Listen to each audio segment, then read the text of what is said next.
set up on like a little table. Maurice, what was the difference in the first half and the second half offensively for you guys? One big difference was the offense was clicking on all cylinders. We were able to run the ball.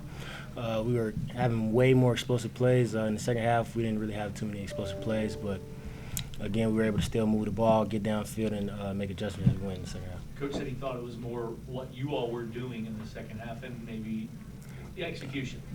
In the second half, we were making mistakes that really set ourselves back, and that's the only thing. It was nothing that they were doing. It was just us in terms of whether we missed a block or missed a line or some things of that nature, or the penalties that set us back as well.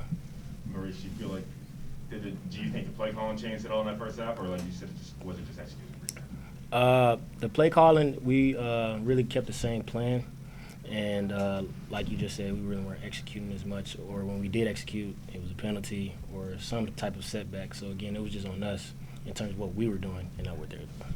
What does it take for this offense to make sure the execution is 4 quarters where you can have that first half and the second half as well?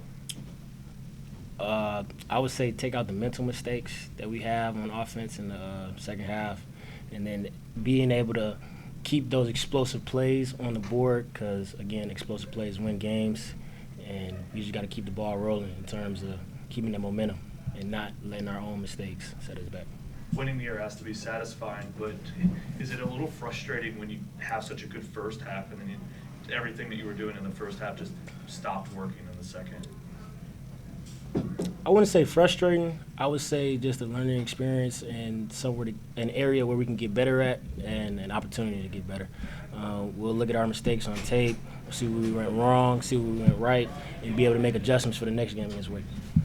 For you personally, Maurice, long road back after the injury last year, just what's it like to get out here and have the type of game that you had?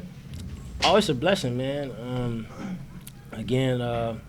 Me, myself personally, I just always kept telling myself when the opportunity comes, I have to make the most of it. So, and when the opportunity came, I was able to make the most of it. And I just got to keep improving, making my mistakes go away, and being able to adjust on the fly. And again, like I said, it's a blessing, man. Coming back from a hip injury, it wasn't easy, but the Lord blessed me enough to be able to bring me back, and I'm here now. 3-1 through the first third of the year. Ups and downs for you all. What have you learned about this group through the first 4 games?